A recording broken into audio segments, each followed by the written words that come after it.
বলছি হরেক রকম কেক নিয়ে মিও মোড়ে হাজির বড়দিন উৎসবে, কি বলবেন? ভালো হয়েছে, মিও মোড়ে কেকের 1 নম্বর আছে। হ্যাঁ, যার ফলে বিভিন্ন কাস্টমার আসছে দূর দূরান্ত থেকে এবং পাশের বাড়ি থেকে সব আসছে।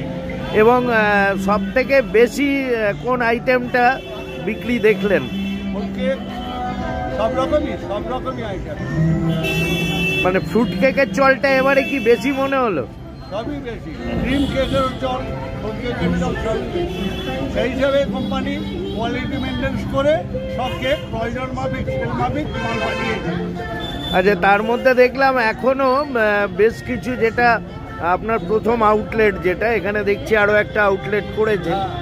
প্রথম আউটলেটে ভিড় ফেটে পড়ছে একদম। প্রথম আউটলেট 12 বছরের আউটলেট, আর সবে গত বছর, এখন 1 বছর হয়নি, মিলনিতে ওপেনিং হয়েছে, ওখানেও সেল ভালোই আছে। আচ্ছা, এবং চণ্ডীতলা আউটলেট আছে আমাদের, ওখানেও সেল ভালো আছে।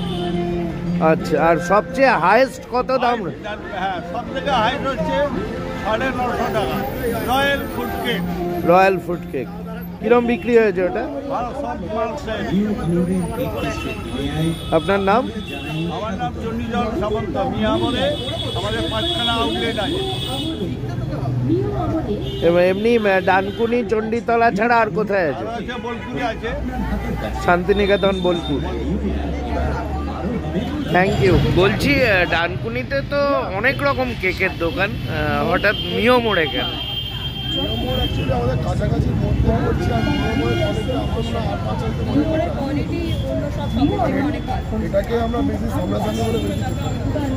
এবং রকম আছে আমার নিয়মগুলোতে অভ্যস্তটা বেশি, আমার কাছাকাছির মধ্যে পড়ছে, পার্কিং মার্কিং ব্যবস্থা ভালো আছে।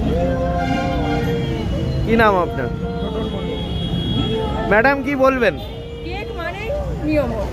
কেন এরম ধারণাটা কেন? ভালো লাগে, কোয়ালিটি সবকিছুই ভালো লাগে। আপনার নাম? ডানকুনিতে তো অনেক রকম কেকের দোকান, তো মিও মোড়ে কেন? মিও মোড়ে তো কারণ আছে না, কোয়ালিটিটা ভালো। কি নিলেন বাচ্চাদের জন্য? একটা কেকই নিলাম। আচ্ছা, ঠিক আছে।